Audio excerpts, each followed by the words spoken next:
Hello students, मैं Prince Kumar आप सभी को स्वागत करता हूं UP police constable most important and selected GK GS का क्वेश्चन में, जो कि सभी प्रश्न आप सभी के लिए सेलेक्टेड है, इम्पोर्टेंट है। तो आप लोग सभी प्रश्न को बारीकता से अध्ययन करना, हर एक प्रश्न को 100% फोकस करना। तो यहाँ से आप सभी को हर एक प्रश्न में 2 नंबर दिलाने की क्षमता रखते हैं। तो आप लोग सभी प्रश्न को बारीकता से अध्ययन करना, एक एक प्रश्न को यहाँ पे फोकस करना, एक भी प्रश्न को मिस करने की कोशिश ना करना, नहीं तो फिर आप समझना। तो चलिए शुरू करते हैं। पहला प्रश्न बताना है कि चीनी यात्री फाहियान किसके शासनकाल में भारत आया था। चीनी यात्री जो फाहियान था वह किसके शासनकाल में भारत आया था। चंद्रगुप्त या फिर समुद्रगुप्त या चंद्रगुप्त प्रथम या चंद्रगुप्त द्वितीय या फिर कुमारगुप्त। तो चीनी यात्री जो था फाहियान वह किसके शासनकाल में भारत आया था, तो वह चंद्रगुप्त द्वितीय के शासनकाल में भारत आया था। किसके? चंद्रगुप्त द्वितीय, ऑप्शन नंबर ए। अगला प्रश्न देखो क्या है। अगला प्रश्न है कि 16 महाजन पदों के बारे में किस बौद्ध ग्रंथ से जानकारी मिलती है। क्या? 16 महाजन पदों के बारे में किस बौद्ध ग्रंथ से जानकारी मिलती है। अंगुत्ता निकाय, महावस्तु, जातक या महावंश। तो राइट आंसर क्या होगा? राइट आंसर होगा कि 16 महाजन पदों के बारे में बौद्ध ग्रंथ से जानकारी मिलती है, तो ऑप्शन नंबर अंगुत्ता निकाय से। किससे मिलती है? अंगुत्ता निकाय, ऑप्शन नंबर ए। अगला प्रश्न है कि निम्नलिखित में से किस सुल्तान ने बाजार नियंत्रण व्यवस्था लागू किया था। किस सुल्तान ने बाजार नियंत्रण व्यवस्था लागू की थी? इल्तुतमिश, बलबन, अलाउद्दीन खिलजी या सिकंदर लोदी। तो राइट आंसर होगा क्या? राइट आंसर होगा अलाउद्दीन खिलजी ने क्या शुरू किया था, तो बाजार नियंत्रण व्यवस्था लागू किया था। कौन? Alauddin Khilji, option number C. अगला प्रश्न देखो, बताना है कि प्रथम हल्दी घाटी युद्ध जो कि कब हुआ था? 1576 ईस्वी में हुआ था, कि किसके मध्य लड़ा गया था। प्रथम हल्दी घाटी का युद्ध 1576 ईस्वी में जो लड़ा गया था, यह अकबर और महाराणा प्रताप के बीच लड़ा गया था। किसके किसके? अकबर एवं महाराणा प्रताप के बीच लड़ा गया था। कब? तो 1576 ईस्वी, ऑप्शन नंबर सी। अगला प्रश्न देखो क्या। अगला प्रश्न है ललित कला अकादमी कहाँ, ललित कला अकादमी की स्थापना किस वर्ष हुई थी जो बताना है। 1952, 1954, 1958 या 1964। तो राइट आंसर होगा ऑप्शन नंबर 1954 ईस्वी में ललित कला अकादमी की स्थापना हुई थी, ऑप्शन नंबर बी। नेक्स्ट प्रश्न देखो क्या है। नेक्स्ट प्रश्न है कि उस्ताद बिस्मिल्लाह खां का संबंध किस वाद्य यंत्र से था। शहनाई, सरोद, संतूर या हारमोनियम। तो उस्ताद बिस्मिल्लाह खां का संबंध की बात करें तो राइट आंसर होगा किससे था उनका, तो वह शहनाई वादक थे। उनका संबंध किस वाद्य यंत्र से था, तो शहनाई से था उस्ताद बिस्मिल्लाह खां का संबंध, ऑप्शन नंबर ए। अगला प्रश्न बताना है कि निम्नलिखित में से कौन सा युग्म सुमेलित नहीं है। सुमेलित नहीं है जो बताना है। हरिप्रसाद चौरसिया बांसुरी से संबंधित थे, अमजद अली खां सरोद से संबंधित थे, निखिल बनर्जी सितार से संबंधित थे, लेकिन शिव कुमार शर्मा जो बाइबिल से संबंधित नहीं थे। यह किससे संबंधित थे, तो यह संतूर वादक थे। क्या थे?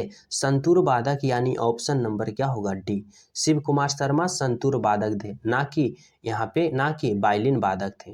तो राइट आंसर क्या होगा? Option number D. समझ गए? चलो अगला प्रश्न देखो। अगला प्रश्न बताना है रोम शहर किस नदी के तट पर बसा है। डेन्यूब, टाइबर, राइन या एल्बे। तो रोम शहर किस नदी के तट पर बसा है, तो यह किस नदी के तट पर बसा है, तो राइट आंसर क्या होगा? राइट आंसर होगा टाइबर नदी के किनारे बसा है, ऑप्शन नंबर बी। अगला प्रश्न देखो क्या है। अगला प्रश्न है अंधकायमन महाद्वीप किसे कहा जाता है। अंधकायमन महाद्वीप किससे कहा जाता है।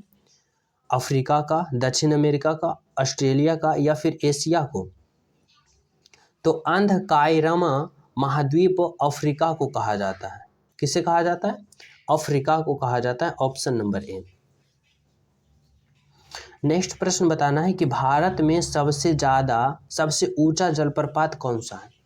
भारत में सबसे ऊंचा जलप्रपात बताना है कौन है? तो राइट आंसर होगा जोग जलप्रपात। कौन है? तो जोग जलप्रपात भारत में सबसे ऊंचा जलप्रपात है। Option number D. अगला प्रश्न है कि निम्नलिखित भारतीय राज्यों में से किस राज्य में कोई समुद्री सीमा नहीं है? समुद्री सीमा की बात करें, किस राज्य में नहीं है? गोवा, गुजरात में है, गोवा में है, महाराष्ट्र में है, पर राजस्थान में कोई समुद्री सीमा नहीं है। ऑप्शन नंबर क्या होगा? ऑप्शन नंबर सी।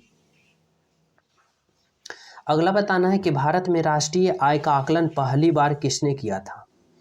भारत में राष्ट्रीय आय का आकलन पहली बार किसने किया था? तो राइट आंसर होगा दादा भाई नौरोजी ने। कौन किए थे? दादा भाई नौरोजी ने भारत में पहली बार राष्ट्रीय आय का आकलन किए थे। ऑप्शन नंबर क्या होगा? दादा भाई नौरोजी। अगला प्रश्न है भारतीय अर्थव्यवस्था के किस क्षेत्र में सर्वोच्च उत्पादक है? भारतीय अर्थव्यवस्था के किस क्षेत्र में सबसे ज़्यादा उत्पादक है? तो राइट आंसर होगा परिवहन, संचार एवं वाणिज्य के क्षेत्र में। कौन कौन क्षेत्र में? परिवहन, संचार एवं वाणिज्य के क्षेत्र में सबसे ज़्यादा उत्पादक है। Option number B. अगला प्रश्न देखो क्या है। अगला प्रश्न बताना है कि निम्नलिखित में से कौन सी रीट ऐसा है जो केवल किसी सरकारी पदाधिकारी के विरुद्ध लागू की जा सकती है? वह कौन सा रीट है जो केवल सरकारी पदाधिकारी के विरुद्ध ही लागू की जा सकती है? तो राइट आंसर क्या होगा? राइट आंसर होगा ऑप्शन नंबर क्या? ऑप्शन नंबर होगा परमादेश। क्या होगा? परमादेश। ऑप्शन नंबर सी, जो कि केवल सरकारी पदाधिकारी के विरुद्ध ही किया जा सकता है, लागू किया जा सकता है। Option number B.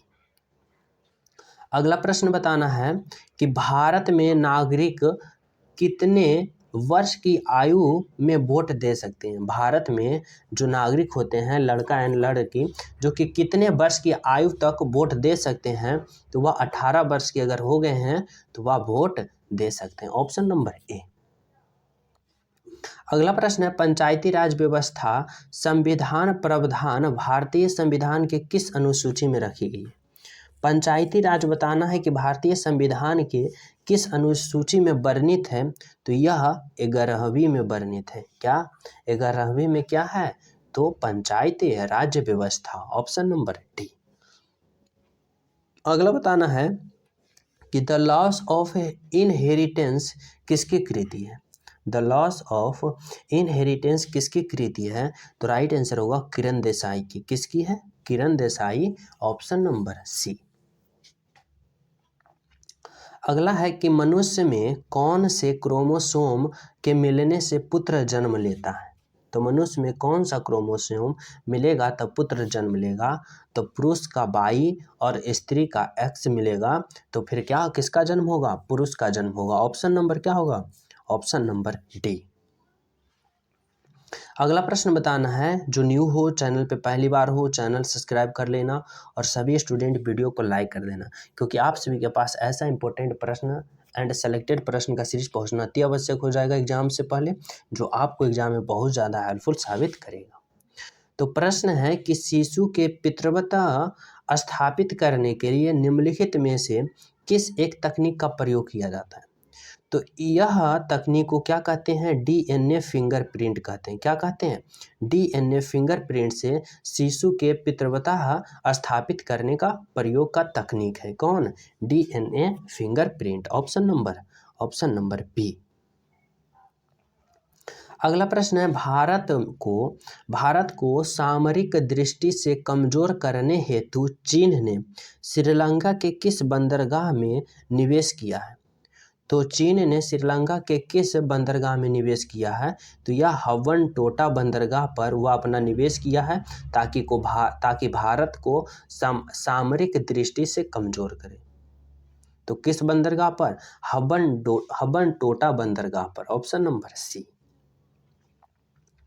अगला प्रश्न है, जब वाष्प दाब वायुमंडलीय दाब के बराबर हो जाता है तो द्रव पर क्या प्रभाव पड़ेगा। जब जब वाष्प दाब वायुमंडलीय दाब के बराबर हो जाता है तो द्रव पर क्या प्रभाव पड़ेगा। तो द्रव क्या होने लगेगा, द्रव उबलने लगेगा। ऑप्शन नंबर बी, द्रव उबलने लगेगा। अगला प्रश्न है, उत्तर प्रदेश में उर्दू को द्वितीय राजभाषा कब घोषित किया गया। उत्तर प्रदेश में उर्दू को द्वितीय राजभाषा में कब घोषित किया गया। तो यह कब घोषित किया गया, तो 1889 ईस्वी में उर्दू को उत्तर प्रदेश का दूसरा राजभाषा घोषित कर दिया गया। Option number C. अगला प्रश्न है कि उत्तर प्रदेश की निम्नलिखित में से कौन सी जनजाति को बनरोत के नाम से जाना जाता है। कौन सी जनजाति को बनरोत के नाम से जाना जाता है।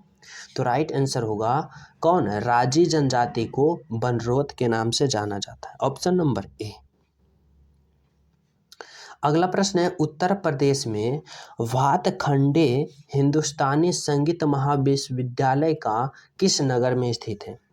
उत्तर प्रदेश में भातखंडे हिंदुस्तानी संगीत विश्वविद्यालय किस नगर में स्थित है। तो राइट आंसर क्या होगा, लखनऊ में स्थित है। कहाँ स्थित है, लखनऊ। Option number A. अगला प्रश्न देखो क्या है। अगला प्रश्न है, उत्तर प्रदेश में सर्वाधिक प्रचलित लोक नृत्य कौन सा है। लोक नृत्य बताना है उत्तर प्रदेश में सर्वाधिक प्रचलित, नौटंकी, करमा, छपेरी या चौनफूल। तो राइट आंसर होगा ऑप्शन नंबर नौटंकी। नौटंकी जो कि उत्तर प्रदेश में सर्वाधिक प्रचलित लोक नृत्य है। कौन सा, नौटंकी। Option number A. अगला प्रश्न बताना है कि उत्तर प्रदेश के मंत्रिमंडल का कार्य राज्य के नीतियों को निर्धारित कार्यपालिका पर नियंत्रण एवं विधि विभागों के मध्य संपन्न करता है। बताइए यह किसके प्रति उत्तरदायी रहता है। तो यह किसके प्रति उत्तरदायी होता है, तो यह विधानसभा के प्रति उत्तरदायी होता है। किसके, विधानसभा। Option number C. अगला प्रश्न है कि कृषि श्रमिक सामाजिक सुधार योजना उपलब्ध कराती है।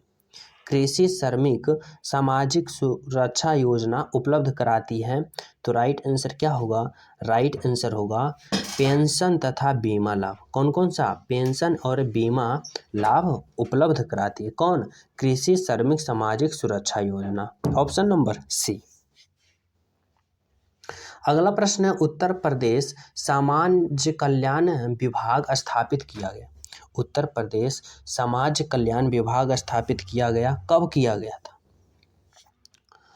तो यह 1955 में किया गया था। कब किया गया था, 1955। Option number B. अगला प्रश्न है, राष्ट्रीय हित के लिए किसे प्रभावी बनाने की जरूरत है। राष्ट्रीय हित के लिए किसे प्रभावी बनाने के लिए जरूरत होता है। तो राइट आंसर होगा मूल अधिकार को। मूल अधिकार को प्रभावी बनाने की जरूरत होता है। किसके लिए, राष्ट्रीय हित के लिए। Option number B.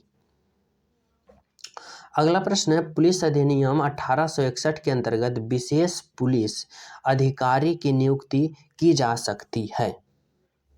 किसके द्वारा की जा सकती है। तो यह किसी मजिस्ट्रेट द्वारा स्व प्रेरण से। पुलिस अधिनियम 1861 के अंतर्गत विशेष पुलिस अधिकारी की नियुक्ति कौन कर सकता है। तो किसी मजिस्ट्रेट द्वारा स्व प्रेरणा से। Option number A. अगला प्रश्न बताना है, उत्तर प्रदेश पुलिस विनियमों के अंतर्गत ग्राम चौकीदार उत्तरदायी होता है किसके प्रति। तो राइट आंसर होगा जिला पुलिस अधीक्षक के प्रति। किसके प्रति, जिला पुलिस अधीक्षक के प्रति। Option number A. अगला प्रश्न है कि social networking website Google plus की स्थापना किस वर्ष हुई थी। गूगल प्लस की स्थापना की बात करें, यह 2011 में की गई थी। कब, 2011। Option number A. अगला है कि केंद्रीय आलू अनुसंधान संस्था कहाँ स्थित है। केंद्रीय आलू अनुसंधान संस्था कहाँ स्थित है। तो राइट आंसर होगा शिमला में। कहाँ स्थित है, शिमला। Option number A. अगला प्रश्न बताना है कि मानव अधिकार संरक्षण अधिनियम में विशेष लोक अभियोजन नियुक्त किए जाते हैं। कितने धारा के अधीन? तो मानव अधिकार संरक्षण अधिनियम में विशेष लोक अभियोजन नियुक्त किए जाते हैं। यह धारा 21 के अधीन में। किसके? धारा 21 के अधीन में, ऑप्शन नंबर सी। तो ये रहा आप सभी को टॉप 35 GS का मोस्ट इम्पोर्टेंट एंड सेलेक्टेड प्रश्न का सीरीज। तो जो न्यू हो, चैनल पे पहली बार हो, चैनल सब्सक्राइब कर लेना और बेल आइकन दबा लेना। ऐसा इंपॉर्टेंट प्रश्न आप सभी के पास पहुंचना अति आवश्यक हो जाएगा। साथ ही टेलीग्राम लिंक डिस्क्रिप्शन में, वहाँ भी ज्वाइन हो जाना। और सभी स्टूडेंट वीडियो को लाइक एंड शेयर जरूर करना। मिलते हैं आप सभी को अगले क्लास में। जब तक सभी को हमारे तरफ से जय हिंद।